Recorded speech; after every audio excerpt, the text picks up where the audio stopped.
Nós estamos começando mais um programa da série Chat Pensando em Você, na qual eu e Meraldo Zimmermann discutimos um tema de interesse. Eu devo dizer que esses temas são sempre escolhidos por Meraldo, que é o curador do programa, idealizador e curador do programa e apresentador do tema.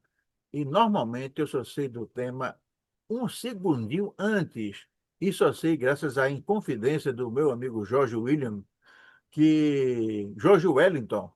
que toda Velho. vez ele me faz a dica e me passa o tema, e hoje nós vamos discutir um tema bastante candente. Como sempre, Meraldo é uma pessoa que ele capricha na escolha dos temas. Meraldo Zimmermann, tudo bom? Tudo bem? Muito bom dia a todos, a vocês que estão presentes. E nós vamos falar hoje de um tema não muito alegre, que é o medo que a gente tem da morte. A morte e o medo, entre Winnicott e a cultura do descarte. A gente vai usar esse autor inglês porque eu não trabalhei com ele, mas eu sigo ele e conheço ele e algumas vezes estagiei lá por poucos meses. Então, eu acredito que ele tocou neste medo da morte. E o título principal é A Morte e o Medo. Entre Winnicott, que é o nome dele, e a cultura do descarte. Subtítulo. Vamos, então, como vocês já estão acostumados, passarmos aos nossos slides que Jorge prepara. Mas prepara aqui comigo e dentro do tema que eu proponho. De maneira que acredito que esses slides sirvam até para aulas futuras e apresentação mais profunda. A morte e o medo, uma reflexão psicanalítica. Eu tenho medo que eu vou usar uma linguagem muito geral. Em uma era digital de distrações, a morte persiste, silenciosa e presente. Esse trabalho explora o medo da morte através da lente de Winnicott, Donald Winnicott, e da cultura do descarte.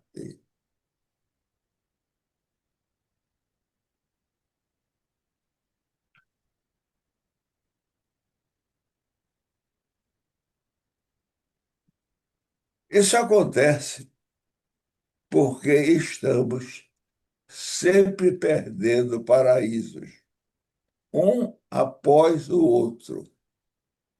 E não perdemos apenas qualquer um, perdemos algo essencial, a inocência dos animais que nós humanos já não temos mais. O animal é eterno, porque não sabe que vai morrer. Já nós prevemos tudo e carregamos esse peso insuportável. Não temos como esquecer, nem por um minuto, nossa fragilidade, nossa mortalidade, nossas limitações e nossos pecados. O único animal que sabe que vai morrer é o homem.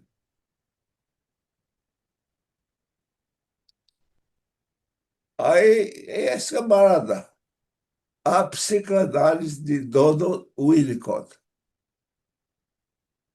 o pensamento de Winnicott. Donald Winnicott, 1896 1971, foi um pediatra e psicanalista britânico que ajudou a entender como nos tornamos e quem somos. Ele destacava que os cuidados e as relações afetivas são essenciais para o desenvolvimento de uma pessoa. Aqui a cara dele, brincando sempre, sempre alegre, e era esse homem com quem eu tinha muita amizade, sim, e admiração, e terminei seguindo na psicanálise a, os ensinamentos dele.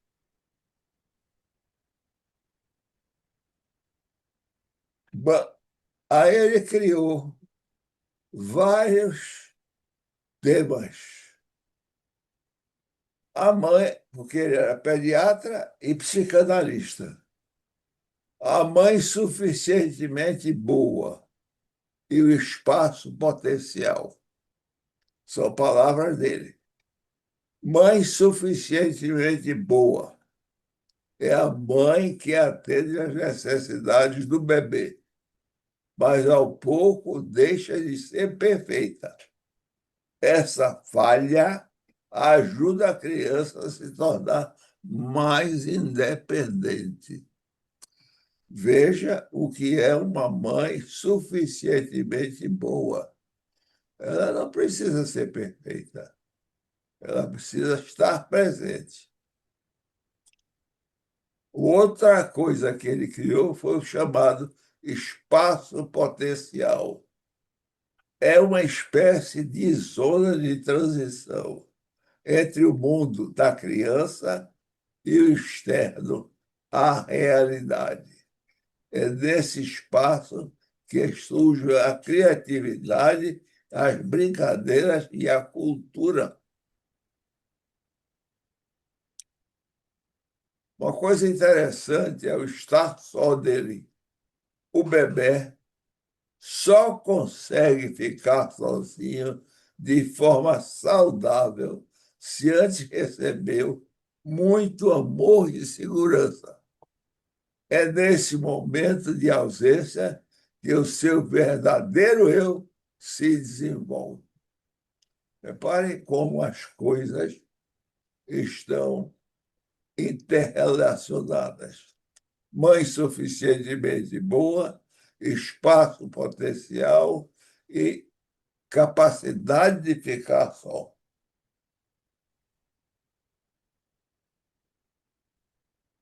Do lado tem o bebê segurando os dedos do examinador.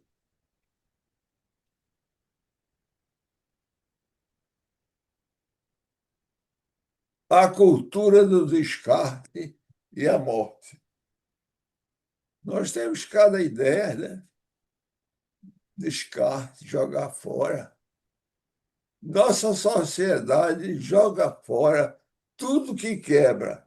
Fica velho ou precisa de atenção. Até a morte virou um problema chato que a gente tenta esconder no mundo digital,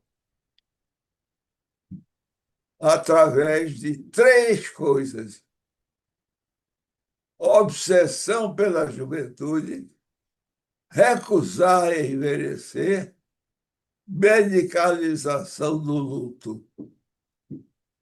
Basta isso para nós continuarmos falando dessas coisas agora.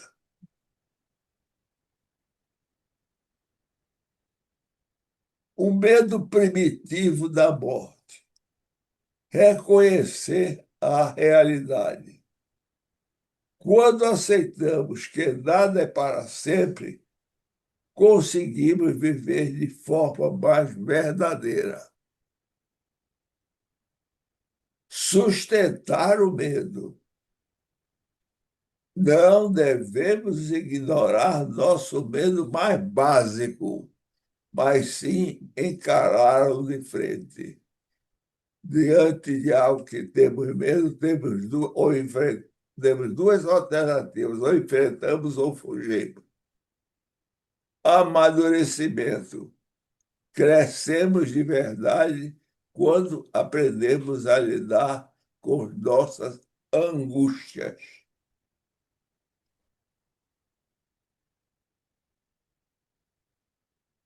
Retenham isso. Quando aceitamos que nada é para sempre, conseguimos viver de forma mais verdadeira.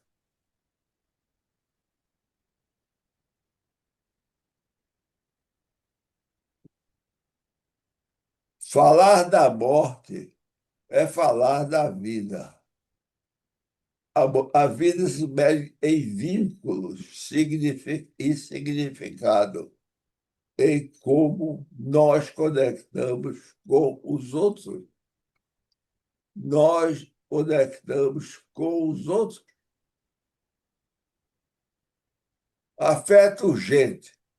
A morte nos faz lembrar que o amor é bravo hoje e que a vida é bonita justamente porque não dura para sempre. Vínculos profundos.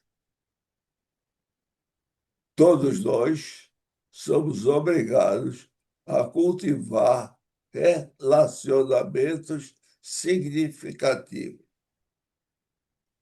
Crescimento pessoal. Viver com mais presença, abraçar melhor e escutar mais. A morte como mestra. Lição de impermanência. Aceitar a natureza transitória da vida. Urgentizar o afeto.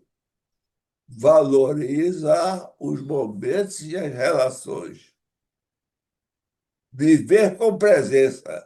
Estar vivendo o agora. Não é o ontem nem o hoje, é o agora.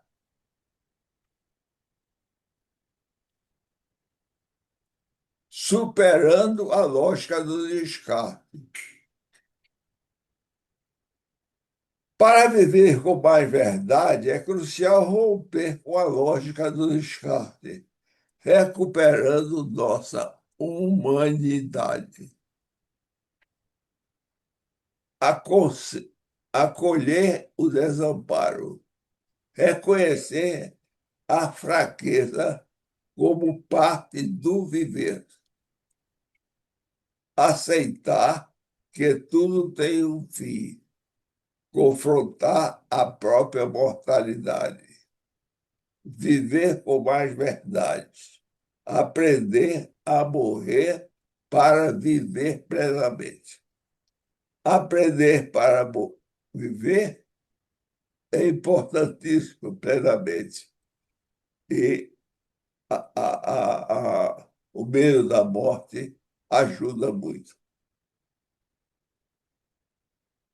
Conclusão: viver e morrer, significado.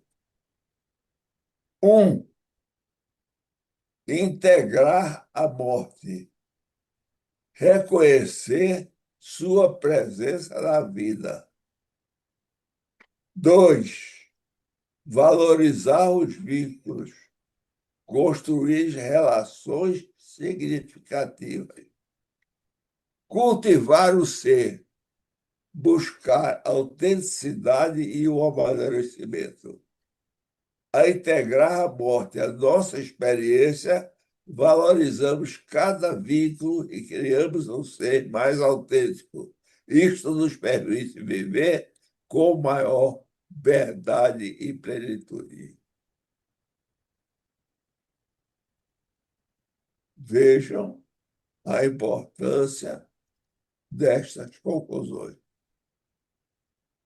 E vamos conversar e vamos ver o que Alexandre tem para falar. Agora passarei a palavra a Alexandre.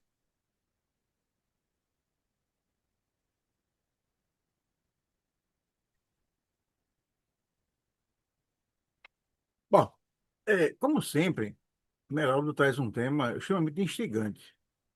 E hoje ele nos coloca um tema numa perspectiva que, sinceramente, eu não tenho como opinar, né? Porque ele coloca assim, a morte e o medo, ele classifica, ele enquadra como sendo uma reflexão psicanalítica. E eu, naturalmente, não tenho como fazer essa reflexão. Mas vou falar sobre as duas coisas, né? Eu vou falar sobre a morte e sobre o medo.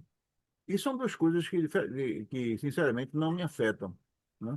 Não me afeta porque eu sou aquilo que se chama de um destemido, né? Eu tenho medo, não tenho medo das coisas, né? Eu enfrento, costumo enfrentar as coisas. Evidentemente que isso não me coloca no campo dos irresponsáveis, nem dos malucos, né? Porque, por exemplo, você tem lá um leão, já vai lá e enfrenta o leão, não, peraí, rapaz, aí não é coragem, aí é maluquice, aí é loucura, né? Aí é desvaneio, eu não vou meter nisso, né? O que é que eu chamo de coragem, né? Ou de não ter medo, é de enfrentar as coisas, né? E, naturalmente, eu só enfrento aquilo que eu posso enfrentar. Eu não enfrento aquilo que eu não posso enfrentar. As coisas que eu não posso enfrentar, eu deixo de lado, ou então eu te enfrento num campo que eu possa fazê-lo. Eu vou explicar melhor isso. Alguém uma vez perguntou se eu teria como enfrentar um tubarão. Eu digo, claro que eu tenho como enfrentar um tubarão. Vamos só estabelecer regras. Então eu quero lutar com um tubarão. de- pode ser de mãos livres, não tem problema, não precisa estar armado. Mas ambos os contendores, eu e o tubarão, lutarão a meio-dia no alto do Morro da Conceição, e nós devemos ser levados para lá às 8 da manhã. E ficaremos lá, eu no meu campo, ele no mesmo campo que eu no ringue, e a meio-dia, então, a gente libera a luta. Meraldo, se for assim, todas as vezes o tubarão estará morto, porque ele não vai conseguir ficar 4 horas sem respirar. Então, se a gente estabelece regras, a gente direcionar os jogos. Então, isso é uma coisa que as pessoas têm que ter sempre em mente. A regra pode reduzir os desníveis entre os fortes e os fracos. As regras têm que ser necessariamente favoráveis aos fracos, não pode ser favoráveis aos ricos, aos poderosos, porque os poderosos já são poderosos. Não precisa de regra para protegê-los, né? Então, com relação a isso, é onde eu enquadro o medo. Tenho medo de nada. Agora, vamos ver como é que a gente vai fazer a coisa, certo? E nem eu vou, nem eu vou ser o maluco, né? De enfrentar um assassino com uma faca, peixeira, com uma espada, com um revólver, e eu de peito aberto. Ah, não, eu não vou fazer isso, não. Quer saber o seguinte, por que eu vou enfrentá-lo? Eu tenho motivo para isso. Depois, como vai ser o enfrentamento? Né? Então, com relação a isso, é que eu digo que existem coisas que a gente não. Agora, com relação à morte, Geraldo, o medo da morte. Primeiro, eu não tenho medo, né? Eu não tenho medo. Agora, a questão da morte é muito interessante, porque normalmente a morte é colocada como sendo o fim de alguma coisa, né? O personagem morreu. Ah, foi? E se o autor quiser, depois não pode se referir ao personagem várias vezes? Jesus Cristo morreu. Eu pergunto, morreu? Como que morreu? Se todo dia está o mundo todinho rezando por ele, rezando com ele, ou pedindo sua ajuda, ou lendo o que ele escreveu, o que ele escreveu no que ele disse, não é? Então a questão da morte é muito relativa mesmo. Não se pode imaginar que a morte seja o fim de alguma coisa. E muito menos que o nascimento também seja o fim. E nesse ponto, nós somos tão ignorantes que nós nos arvoramos a saber de coisas sobre as quais não temos nenhum conhecimento. Nenhum conhecimento. Eu desafio aqui de público que apareça alguém no mundo que nos diga o que é a morte. o que acontece depois da tal morte, né? Esse episódio em que as pessoas deixam de respirar, deixam de se mexer, deixam de, né? É, e vai para onde? E aí, não, tem um que diz, não, a alma. Ah, se tem alma, o que é que é? O que é que, quem morre? Tem o Alexandre, alma ou Alexandre corpo, né? Quem morre é o Alexandre intelectual ou Alexandre corpo? O que eu descrevi vai deixar de ser lido, né? Então, e é aí, Meraldo, onde eu acho que todas as pessoas elas deveriam refletir um pouco melhor, não sobre morte nem sobre nascimento, mas sobre o que é a vida. Quando começa a vida? Quando termina a vida? E aí surgem pessoas que são, não, eu sou contra o aborto porque extermina a vida. E vida de quem? Como? Sim. Será que a vida é somente isso? Um corpo se mexendo? Ou será que a vida existe mais coisas na vida? Será que a vida só começa quando a gente chega aqui e termina quando a gente deixa de estar aqui? Eu acho, Meraldo, sinceramente, que nós temos que, o homem tem que pensar muito mais sobre isso. Eu, pessoalmente, não me refiro, nem me falo em morte. Normalmente, eu falo em partida e digo que as pessoas alcançaram a grande inflexão da vida, né? Eu tenho um grande amigo, não está mais conosco, partiu há pouco menos de um mês, José Mário Cavalcante. E José Mário era um tipo muito engraçado, inteligente, brilhante, bem-humorado, mas tinha umas contradições com ele. Ele se dizia comunista, ele se dizia ateu. E eu lembro que, por ocasião do sepultamento não foi sepultamento, do funeral, ele foi cremado, mas por ocasião do funeral dele, daqui a pouco falaram com os comunistas, e todo comunista tem um discurso muito bom e muito parecido, e depois começou a falar a família dele, falar as irmãs. E todas muito católicas, e todas muito fiéis, e todas muito religiosas. E terça-feira passada nós fizemos um café da manhã em homenagem a Zé Mário, e um dos amigos comuns disse que nunca tinha visto um comunista rezar com tanto fervor do que Zé Mário. E eu lembro que uma vez nós trabalhávamos juntos numa empresa, e houve a morte do irmão de uma pessoa que trabalhava conosco, uma das nossas colaboradoras. E eu convenci o presidente da empresa a mandar um representante ao funeral, marcar a homenagem da empresa através de coroa de flores, essas coisas todas, mas mandar um representante lá. E o representante que ele pensou em mandar foi justamente Zé Mário, ao qual a irmã do defunto era subordinada. E quem disse que ele foi? Zé Mário morria de medo de alma do outro mundo. E aí virou chacota, disse que Zé Mário foi o primeiro comunista que tinha medo de alma do outro mundo. É porque ninguém sabe. Ninguém sabe o que está depois. Existe alma, não existe alma, a gente vai para um canto, vai para o outro.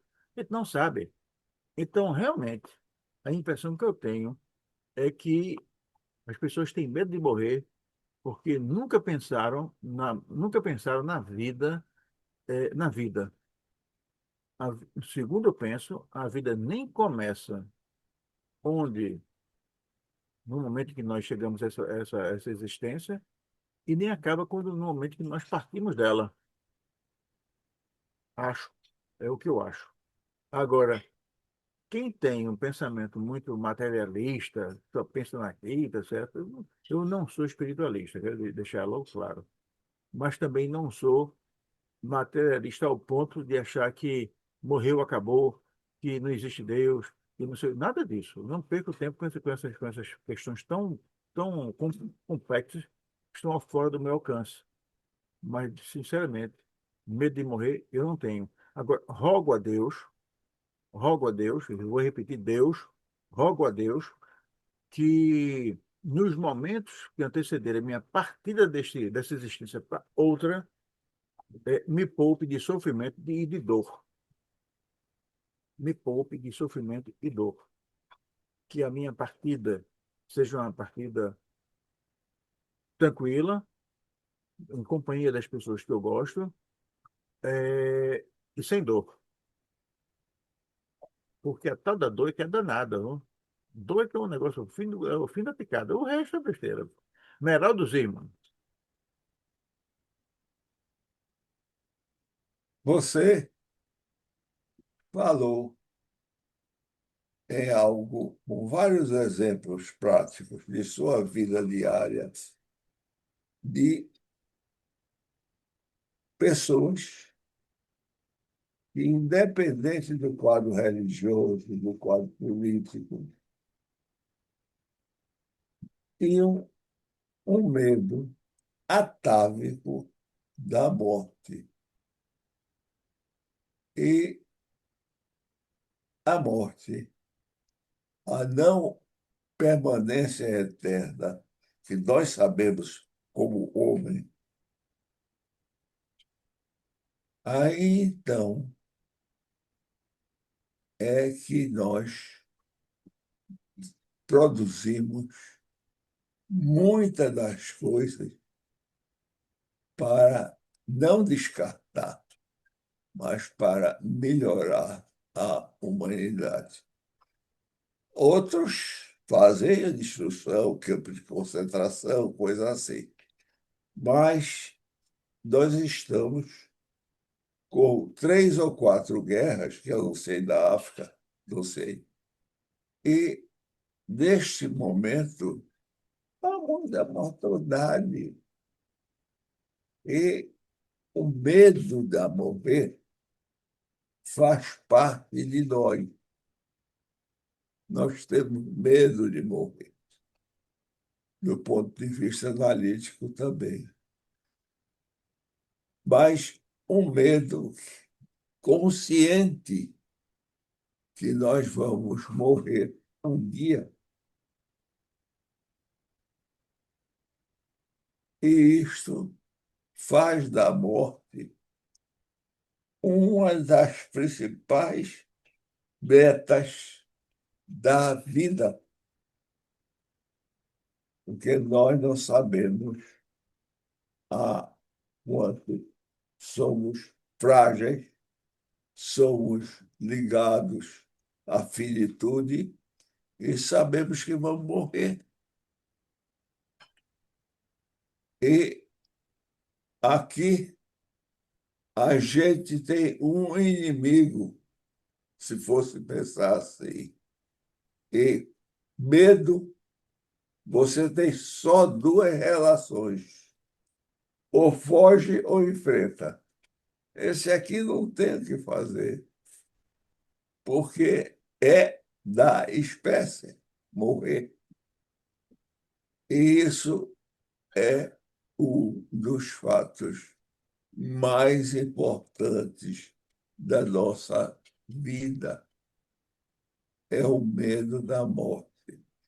Olha, édipo, medo, essas coisas todas são fichinhas diante do medo da morte. Mesmo aqueles que dizem não ter medo da morte, e eu já vi muita gente morrer, eu só cito Voltaire, que era um camarada que escrevia sobre a morte. Eu dava grandes risadas com ele. É um gênio. E, no momento de morrer, aceitou as preces que o jesuíta estava junto dele rezando. Então, eu vejo, como disse no início desses slides, que o paraíso dos animais, eles não têm medo da morte. Eles não sabem quando vão morrer, mas não têm medo. Tem própria segurança. Agora, não tem a ideia da morte, do desaparecimento, como o homem, Homo sapiens, sapiens. E somente para lembrar que talvez esse seja o maior castigo que nós temos porque saímos do paraíso. Fomos expulsos. É, é muito disfarçado.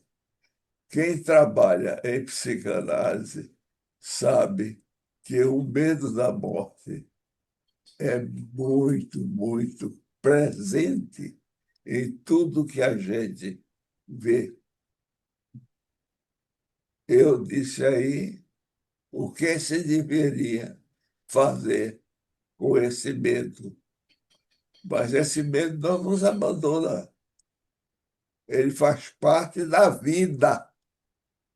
Morrer faz parte da vida, devida da vida. Aqueles que conseguem viver de verdade, eu disse, a mãe é o início, a criança é o pai do homem, a estrutura familiar segura as pessoas. Aí então a coisa vai fluindo. Medo da morte é um castigo também. E acredito que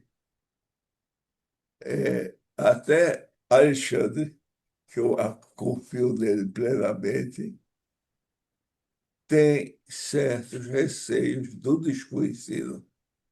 Não, o desconhecido é terrível, né? Chamada neofobia, né? O desconhecido é uma coisa muito, dá certa insegurança, mas a gente tem que saber enfrentar com as armas que nós temos em mãos, não é? Então, eu, sinceramente, eu não sei o que está do outro lado, não sei. Não sei se alguém perguntar, eu não tenho a menor ideia. Eu acho que não acaba aqui, não acaba aqui, de jeito nenhum, acho, não é? O Mas, problema. do outro lado, eu não sei, eu cheguei lá eu vou descobrir.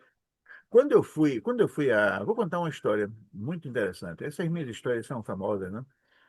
Um belo dia, eu cheguei à Turquia, Istambul, sem saber para que hotel eu deveria ir. Não sabia o nome do hotel. Isso é uma história comprida, né? Porque envolveu contrato de excursão, envolveu uma viagem longa de navio, envolveu uma permanência meia movimentada na Europa. Eu sei que eu cheguei em Istambul, eu e minha esposa, e nós não sabíamos sequer o nome do hotel. Até aí tudo bem. A minha mulher, que ela é ela consegue, minha mulher tem muitos talentos, entre os quais de organizar viagens. E ela tinha contratado o transfer, ou seja, nós estávamos em Istambul, mas nós tínhamos pago, desde a viagem, do começo da viagem no Brasil, alguém, uma companhia de turismo, que iria nos apanhar no aeroporto de Istambul e iríamos levar para o hotel. Eu lembro, não sabíamos o nome do hotel. E quando saímos do avião, né, pegamos um avião luxuosíssimo, a companhia turca de aviação é muito boa, e chegamos no aeroporto de Istambul, e eu procurei para um lado, eu olhei para o outro, olhei para o outro. Meraldo, não havia ninguém nos esperando. Ninguém. E aí? Não havia transfer, eu não falo uma palavra em turco, e eu não sabia o nome do hotel para o qual eu deveria me dirigir. Minha mulher não gostou muito da situação, né? Mas eu olhei para um lado, olhei para o outro, respirei fundo, e daqui a pouco eu vi um grupo de rapazes conversando alegremente, e não demonstravam ter nenhuma pressa. Estavam ali, ou esperando alguma coisa, enfim, estavam lá. E eu, com esse meu jeitão, que você já conhece, cheguei lá, disse em bom português, boa noite, meu nome é Alexandre, eu acabei de chegar a Istambul, e o transfer que veio me buscar não chegou. Eu preciso que algum de vocês Me ajude. Meraldo, um de rapaz, aquele era um grupo de pessoas que trabalham com turismo, estavam lá esperando chegar de viagem, tá certo? Tal. Não era outra coisa, não. E aí um rapaz se apresentou, disse que não falava português, mas falava espanhol. E queria me ajudar, e que eu ficasse tranquilo. Olhe, é, a Turquia, que você conhece, é um país maravilhoso. Só que você sabe disso depois que chega lá. Até chegar lá, você acha que o turco reflete o pensamento do Erdogan, que é um cara rude. Olha, a Turquia é um país maravilhoso, comida boa, gente maravilhosa, povo bonito, povo agradável, um lugar lindo. É espetacular. Vá à Turquia que você vai gostar. Mas naquele momento eu estava lá com medo, não conhecia ainda a Turquia. E o rapaz falava em espanhol, eu falava português, né? Aquela conversa meio complicada, que você sabe como é que faz. E daqui a pouco ele pediu para ver o voucher. Eu dei agora que eu vou aplicar em mim, né? Eu entregava o voucher, já puxava assim, não soltei o voucher e ele puxava para lá, eu não entregava. Aí daqui a pouco ele disse: Olha, confia em mim. Não, precisa, não tem outra pessoa, você tem que confiar em mim mesmo. Aí ele pegou o voucher, leu o voucher, que estava escrito, sei lá, eu acho que é bilíngue, o voucher estava escrito em português, em inglês, eu acho, talvez. E aí ele telefonou para alguém. E aquele rapaz que era tão simpático falando comigo, mudou o modo de falar quando ligou, estava falando com o outro, falando de forma ríspida, ríspida. Daqui a pouco ele voltou, falou comigo, normalmente voltou, reencarnou a pessoa simpática, e disse, olha, o rapaz do Vox esteve aqui, não sei o que, eu falei, enfim, deu lá uma explicação. Não me convenceu não, mas não era ele, era alguém que tinha dado explicação. Fez, bom, já sei qual o hotel que você está. Pelo menos isso, você está no hotel Ametiste. Meraldo, saber o hotel para o qual eu devia ir era uma beleza, eu sabia tudo, né? E ele disse: se você quiser, eu posso contratar um transporte para lá. Eu fiz: contrato, sim. Aí ele foi lá, só que daí a pouco ele disse que era 25 liras, ou 75 liras, enfim, era a moeda da Turquia, lira, lira turca. E eu não sei quantas liras. E eu disse: tá certo. Aí eu peguei, ele falou que era 20 euros, que era não sei quantas liras, mas convertendo em euro era 25 euros. Eu meti a mão no bolso, peguei os euros para dar para ele. Ele fez: não, eu sou guia turístico. Eu não sou motorista. Você paga ao motorista. Se você quiser me contratar para outra coisa, eu estou à sua disposição. Mas esse serviço eu estou aqui para lhe ajudar. E, Meraldo, eu sei que eu cheguei. E o turco, que foi dirigido, era um cara grande, assim, com aquele pescoço, assim, o pescoço do cara era um tronco de árvore. E as ruas era um carro bonito, né? Um carro todo com os vidros fumês. Eu não via nada, aquele negócio ali. O cara, eu e minha mulher sentados atrás, o cara na frente não dizia uma única palavra. E o aeroporto é longe da cidade, né? E o carro andando e eu lá atrás do cara, digo, pronto, é agora que eu vou ser sequestrado, vou me arrombar agora, né? Meraldo, para encurtar a história, chegamos no hotel. O rapaz parou, olhou para trás e disse uma única palavra: ametiste. Aí me entregou o recibo, eu entreguei pelo dinheiro, saí do carro e me dirigi ao hotel e me hospedei. Veja que situação. Esse é o novo, esse é o inesperado, esse é o que eu vou encontrar, eu e qualquer um vou encontrar, depois que sair dessa vida e vai para outra. Ele não sabe onde está, não sabe para onde vai. E eu já tive uma situação dessa e me saí muito bem, porque lá na Turquia alguém me levou para o meu hotel. Então, Meraldo, o medo do novo, do desconhecido, existe. Mas até esse medo você consegue administrar, e foi mais ou menos o que eu fiz lá em Istambul. Não quero comparar uma viagem a Istambul com a morte, não é isso que eu estou fazendo. Eu estou fazendo aqui. O, o, a gente não pode fazer feito o peru. O peru morre de véspera. Não, em frente. Enfrente a vida, enfrente a vida com inteligência, com cortesia, né? Com destemor. Destemor não é arrogância, não. Destemor é simplesmente não ter medo.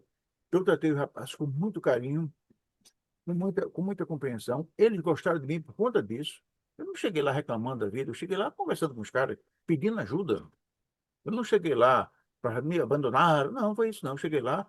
Então, acredito que quando a gente consegue enfrentar as situações, mesmo aquelas adversas e desconhecidas, se a gente consegue administrar, a gente consegue sair bem. E foi isso que eu fiz.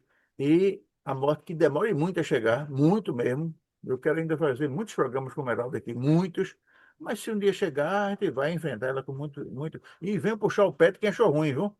Quem tiver em casa achando ruim, eu vou puxar o pé para acabar. Ai, ai, ai. Olha, essas coisas todas que você falou foi da vida, não foi da morte. E a vida deve ser exaltada. A vida não pode ser o medo. Vivemos tempo que até a morte foi empurrada para os porões do indizível. Há uma pressa em não vê-la, não tocá-la, não nomeá-la. Esconde-se a morte com quem varre o medo para debaixo do tapete digital da distração. E, no entanto, ele insiste, silenciosa, ela roda, invisível, mas presente. Então, eu quero dizer isso, que ela está nos acompanhando. E teve um príncipe, isso é história, que queria saber o dia da morte dele. Ele chamou os sábios do reino, nenhum soube responder, até que o camponês deu a data que ele ia morrer. Nunca mais esse homem teve calma, nunca mais. Então, ela é surpreendente. E eu levantei esse tema por causa do descarte. Olha como eu botei. É que a gente não é descarte. A gente, quando tem nossa vida, tem muita coisa para fazer. Tem muita coisa para fazer.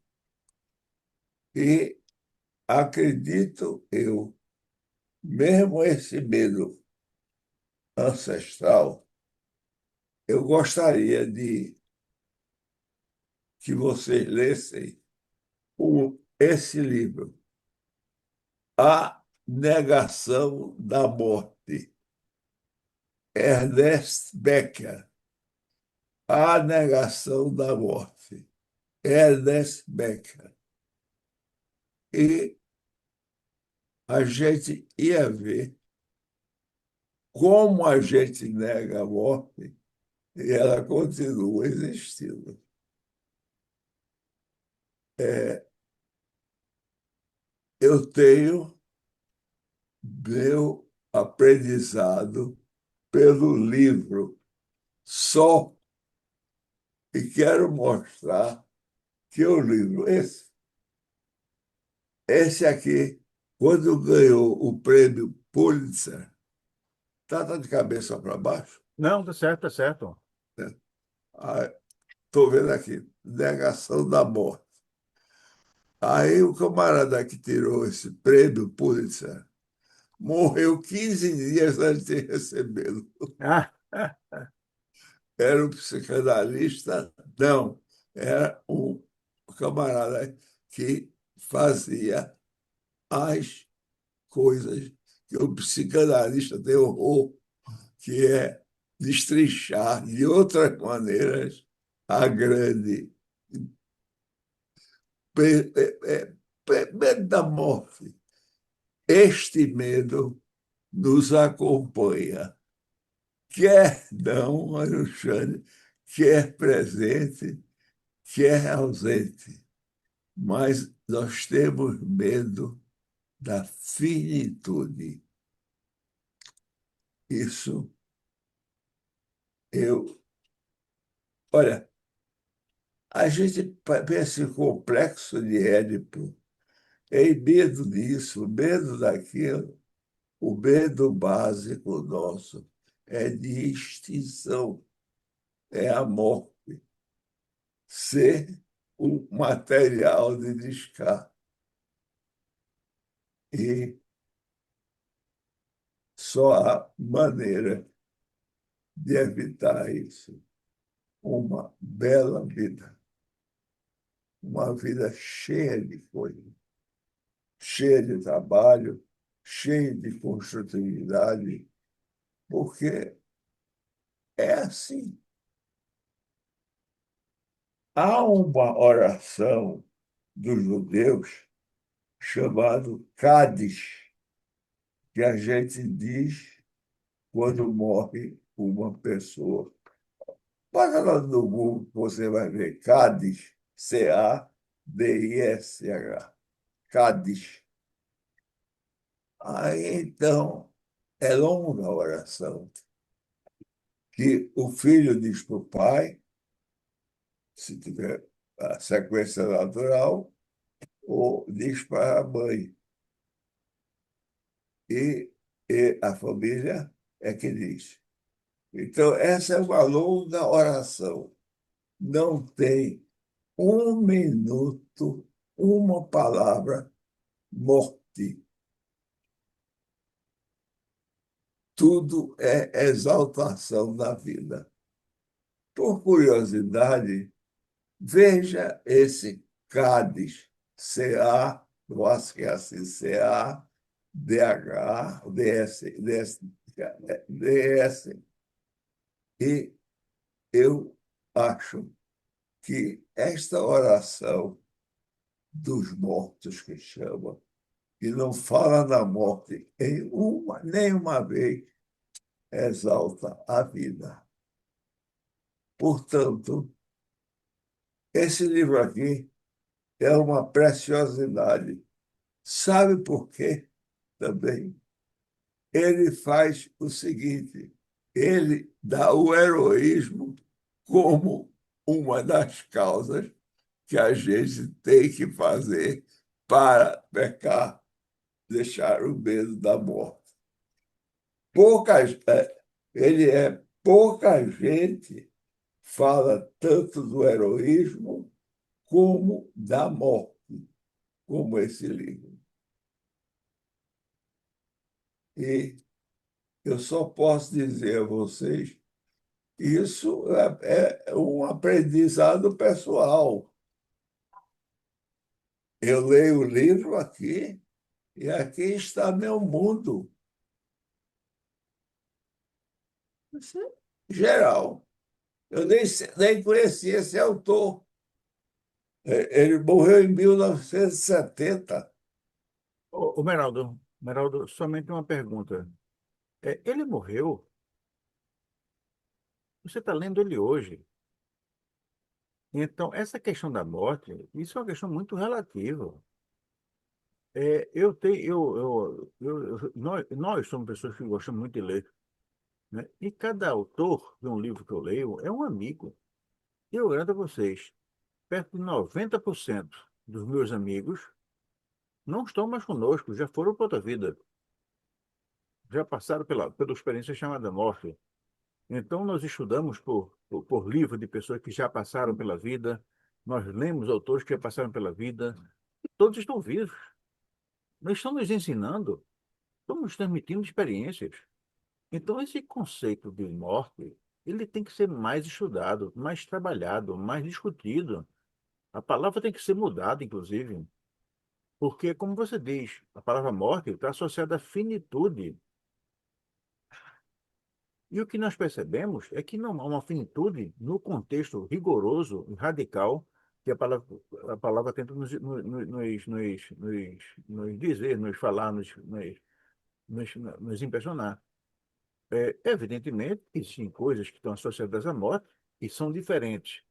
É a questão da saudade, a questão A pessoa nunca mais, nunca mais. Mas, ô, Menor, mas veja bem, você lembra quantas músicas, quantas músicas, quantas marchinhas de carnaval você já ouviu que falam de quando eu morrer? Quando eu morrer, não sei quem, nem vela, quero samba amarela. Ou então, aquelas marchinhas de carnaval que falam que espalharam que o mundo ia acabar. E aí o cara não pagou mais a quem devia, as moças se entregaram com facilidade, né? Que era uma verdadeira orgia, uma farra. Ou seja, a questão de morte, de fim do mundo, está muito em aberto.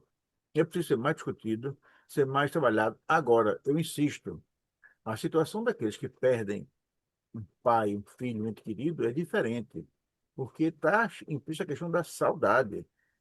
Mas eu pergunto, como é que está diante de uma pizza? Eu adoro pizza, eu adoro comer, né? Pizza também. E a gente come a pizza. A gente fica com saudade na, com outra pizza, né? Não é assim? Então, quer dizer, fica uma coisa muito complicada. Eu prefiro vamos dizer assim, discutir coisas que eu compreendo melhor, e a morte não é uma delas. Tá? Para você que a morte não é uma coisa dela. E veja bem, eu faço parte, e algumas pessoas sabem disso, outras pessoas não sabem, de um grupo chamado Instituto Pernambucano de Estudos Psicobiofísicos, que é liderado pelo professor Walter da Rosa Borges. Esse instituto ele estuda a força da mente. E lá a gente vê cada coisa impressionante, ectoplasma, e materialização, e levitação. O negócio lá, lá é um instituto já tem temas muito específicos e especiais. E eu acompanho aquelas reuniões com muita atenção. Gosto muito de participar das reuniões, muito mesmo. Gosto muito de ouvir o professor Walter e os demais companheiros. E são temas muito. Eu vou usar o termo exótico, mas a palavra certa não é essa. Mas são temas diferentes, né? E se alguém for pensar muito naquele negócio, vai ficar doido. Sabe o que é uma pessoa materializar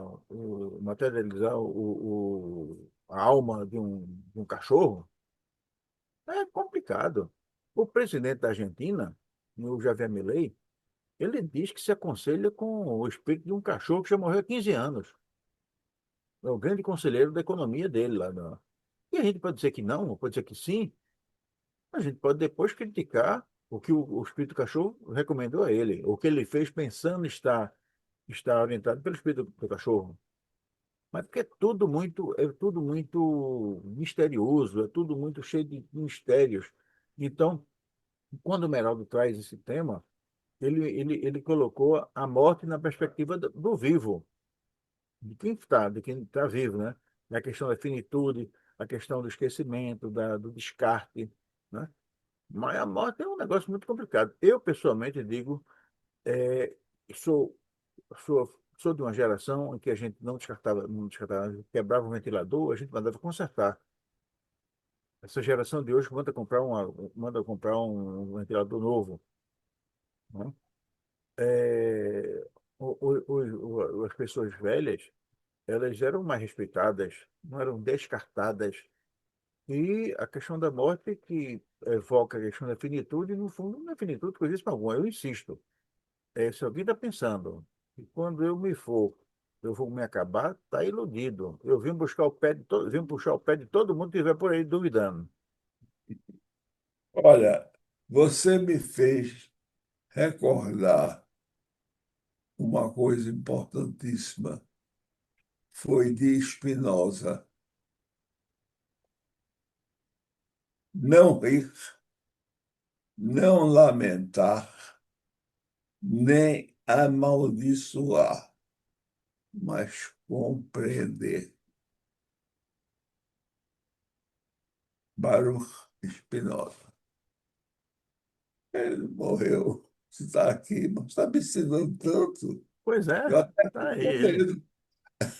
Aí, então, é o seguinte: nós fizemos hoje, sumarizando, duas coisas importantes. Uma foi dando uma introdução do que é a morte e o medo da morte.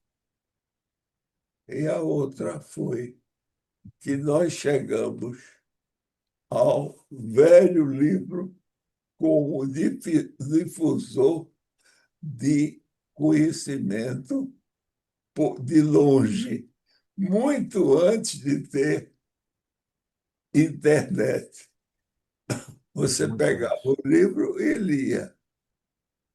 E era só você.